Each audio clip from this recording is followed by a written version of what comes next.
আসসালামু আলাইকুম প্রিয় ছাত্রছাত্রীরা, তোমরা কেমন আছো? আশা করি সকলে খুব ভালো আছো। আগামীকাল অর্থাৎ আজ তোমরা কিন্তু বাংলা এক্সাম দিয়ে এসছো। অর্থাৎ আগামীকাল তোমাদের মঙ্গলবার রয়েছে আরবি এক্সাম, এবং আরবি পরীক্ষা নিয়ে অনেকে বিভিন্ন দিক থেকে চিন্তিত রয়েছে। প্রায় 70 থেকে 80% স্টুডেন্ট আরবি বইটা হয়তো সারা বছর খুলেই না, যারা আজ থেকে আরবি এক্সাম দেওয়ার জন্য প্রস্তুতি বা প্রিপারেশন নিচ্ছে তাদের জন্য শুধুমাত্র এই ভিডিওটা। এবং তোমার সেই সকল বন্ধুকে তুমি এই ভিডিওটা শেয়ার করবে যারা সারা বছর আরবি এক্সামের জন্য প্রিপারেশন নেয়নি, আজ থেকে এক্সামের প্রিপারেশন নিতে শুরু করেছে, তাদেরকে তুমি অবশ্যই ভিডিওটা শেয়ার করে রাখো। আর আজকে আমি এই ছোট্ট একটা ভিডিওতে তোমাদের আরবিতে এমন কিছু ইনফরমেটিভ কথা বলবো, এমন কিছু সাজেশন দেবো যেগুলো তোমরা জাস্ট প্র্যাকটিস করে যদি যাও তাহলে হয়তো একদিনেই তোমাদের আরবি সিলেবাসটা কমপ্লিট করা যাবে, এবং পরীক্ষার হলে জাস্ট পাস মার্কটা এলেই তোমাদের যথেষ্ট। কারণ আরবিতে কোনো নাম্বার যোগ হয় না, সেহেতু তোমার পাস মার্কটা নিয়ে আসতে পারলেই যথেষ্ট। আর অন্যান্য এক্সামগুলো তোমাদেরকে ভালো করে দিতে হবে, আরবিটা নিয়ে বেশি কেউ মাথা ঘামাতে যেও না। জাস্ট এই একটা ছোট্ট ভিডিওর যে সকল প্রশ্নগুলো বলবো সেই সকল প্রশ্নগুলো জাস্ট প্র্যাকটিস করে যাও। এবং এই একটা সাজেশন ছাড়াও আরবির আরেকটা সাজেশন দেওয়া হয়েছে, তোমরা যারা ওই ভিডিওগুলো দেখোনি, কমেন্ট বক্সের লিঙ্ক দেওয়া থাকবে এবং ডেসক্রিপশন বক্সের লিঙ্ক দেওয়া থাকবে, ওই লিঙ্কে ক্লিক করে তোমরা কিন্তু জাস্ট সেই ভিডিও দেখে নিতে পারো। এই দুটো ভিডিও যদি কমপ্লিট করতে পারো তাহলে আরবিতে অনায়াসে কিন্তু 45 থেকে 50 নাম্বার তোমরা তুলে নিতে পারবে। সো স্টুডেন্ট, বেশি না কথা বাড়িয়ে আজকে ভিডিওটা শুরু করে রাখ। চ্যানেল যদি নতুন হয়ে থাকো অবশ্যই চ্যানেলটা সাবস্ক্রাইব করে পাশে থেকো, আর যারা সাবস্ক্রাইব করে তাদেরকে অসংখ্য ধন্যবাদ। ছাত্রছাত্রীরা, তোমরা কিন্তু দেখতেই পাচ্ছ আমি অলরেডি কিন্তু এই সেটটা ওপেন করে নিয়েছি। আমাদের পিডিএফ ফাইলটা যেখানে সিন আনসিন এবং রাইটিং গ্রামার সমস্ত কিছুর একটা সেট, অর্থাৎ বলতে পারো তোমরা মাধ্যমিকে যেভাবে এক্সাম দাও সেইভাবে কিন্তু একটা সেট যেমন আলোচনা করা হয়ে থাকে, ঠিক তেমনি একটা সেট আমি তোমাদের আলোচনা করব। অবশ্যই ভিডিওটিকে স্কিপ করে দেখবে না। এই প্রশ্নটা অর্থাৎ এই প্রশ্নগুলোই হয়তো চলে আসতে পারে তোমাদের মাধ্যমিকে কালকে, যে তোমরা কার নয় অর্থাৎ এই নেক্সট ডে তোমাদের যে মাধ্যমিক রয়েছে সেই নেক্সট ডেতে। সো ভিডিওটা আজকে শুরু করছি, তোমরা কিন্তু কন্টিনিউ করো। তোমরা এই সিনটা একটু পড়ো, যদি পড়ো তাহলেই কিন্তু বুঝতে পারবে বছরের জন্য ইম্পর্টেন্ট রয়েছে। অর্থাৎ আমি বলেছি ফাদার সেলফটাও কিন্তু ইম্পর্টেন্ট রয়েছে। দেখতে পাচ্ছ ফাদার সেলফটাকে নিয়ে কিন্তু আজকে কিছু প্রশ্ন আলোচনা করব। সিনের মধ্যে আমি ফাদার সেলফটা যে অংশটা তুলে ধরেছি সেই অংশটা তোমরা ভালো করে একটু দেখে যাবে। হ্যাঁ, এই ভালো করে অংশটা তুমি জাস্ট দেখে যাওয়ার পর এই অংশটা থেকে তোমাদের যেই অংশ মানে প্রশ্নগুলি আসতে পারে, দেখতে পাচ্ছ আমি একটা প্রশ্নের অ্যান্সারও কিন্তু করে দিইনি, যাতে তোমরা ভালো করে এক্সামটা দিতে পারো। ওই জন্যই কিন্তু আমি একটা প্রশ্নের অ্যান্সারও করে দিচ্ছি না। With a shudder Sammy realise that is a, এটা কি তিনি এটা কি মনে করেছিল? তিনি মনে করেছিল এটা হচ্ছে মন্ডে মর্নিং, তাই তো। When Sami ought to have been in the school prayer hall, he was laying on the bench, অর্থাৎ যখন প্রেয়ার হলে থাকার কথা ছিল তখন তিনি কথায় ছিলেন, মানে কথায় শুয়েছিলেন। আমরা জানি বেঞ্চের মধ্যে তিনি কিন্তু শুয়েছিলেন। Sami father advise him to loft about lease on, তিনি তাকে কবে করেছিল? ওয়েডনেসডের মধ্যে করেছিল। Sami known his father was very কি স্ট্রিক্ট, খুবই কড়া ছিল। তাহলে স্বামী জানতো মানে কি তার বাবা হচ্ছে খুবই কড়া। তারপর হচ্ছে অ্যাকর্ডিং টু দ্য স্বামী সামওয়াল ইজ রেসপেক্টলি এনজার্ড উইথ বয় হু আর। আশা করি অ্যান্সারটা তোমরা পারবে, এটা আমি কমেন্টে অ্যান্সারটা দেখতে চাই। তারপরে এই ড্যাশ প্রোগ্রামগুলো আমি আর করে দিচ্ছি না, তোমরা জাস্ট এই ড্যাশ প্রোগ্রামগুলো তোমরা কী করো, খাতায় নোট ডাউন করে নাও। এই ড্যাশ প্রোগ্রামগুলো খাতায় নোট ডাউন করে নাও এবং তোমার টেক্সট বইটা নিয়ে কিন্তু এটা পূরণ করে থাকো। আশা করি প্র্যাকটিস তো অন্তত তোমাদের হয়ে থাকবে।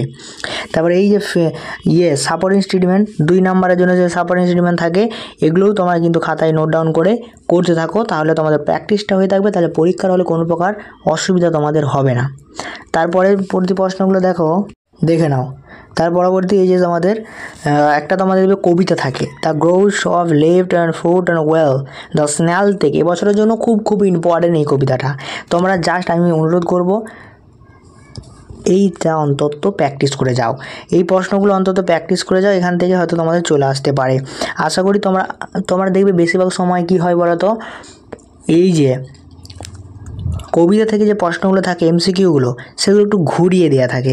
সেক্ষেত্রে তোমরা প্র্যাকটিস না থাকার কারণে তোমরা কিন্তু অনেক সময় কী বলো ফাঁদে পড়ে যাও, ফলে পারো না, গুলিয়ে যায় কোনটা করবে। তাই আমি অনুরোধ করব এই প্রশ্নগুলো তোমরা খাতায় নোট ডাউন করে এবং করতে থাকো। টেক্সট বইটা নিয়ে কিন্তু অ্যান্সারগুলো করতে থাকো। আর অ্যান্সারগুলো করা হয়ে গেলে আমাকে জাস্ট আমার পার্সোনাল যে একটা নাম্বার দেওয়া রয়েছে সেই নাম্বারে মেসেজ করে অ্যান্সারগুলো দেখে দেবে, আমি দেখে দিয়ে তোমাদের সত্য হয়েছে না মিথ্যা হয়েছে বলে দেবো। তারপরে আমি যেটা ভিডিওতে বরাবর বলে থাকি, তোমাদের এবছরের পোয়েমগুলো যেগুলো অর্থাৎ কবিতাগুলো যতগুলো রয়েছে অর্থাৎ সামনের বছর যেটা পড়েছে সেটা বাদ দিয়ে সবগুলোর লেখক এবং কবিতার নাম তোমরা মুখস্থ করে রাখবে। 2 নম্বরে তোমরা প্রমাণ দেখতে পাচ্ছ, প্রুফ দেখতে পাচ্ছ পড়ে গেছে, 2 নম্বরে কিন্তু পড়বে, তার জন্য বলে দিচ্ছি।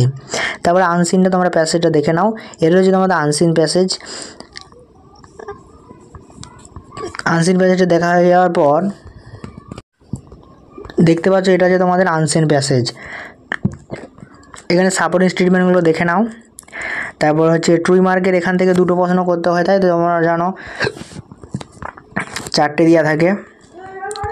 তারপরে হচ্ছে সরাসরি আমরা কোথায় চলে যাবো বলো তো, গ্রামার ভোকাবুলারি, যেটা আমরা সবসময় পিছিয়ে থাকি গ্রামার এবং ভোকাবুলারি।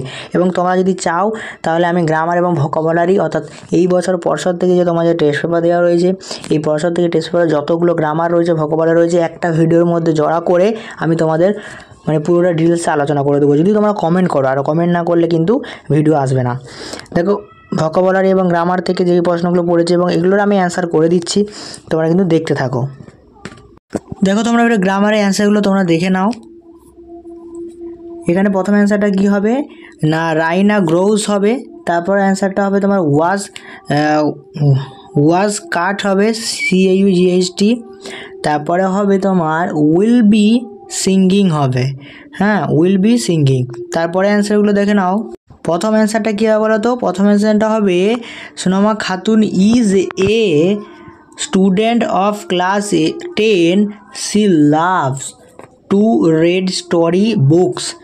তারপরে তোমার ফ্রেজাল ভার্বগুলো দেখো, ফ্রেজাল ভার্ব মিটটা হবে কি কাম অ্যাক্রস, টেক্স ক্যারি হবে, লুকস আফটার।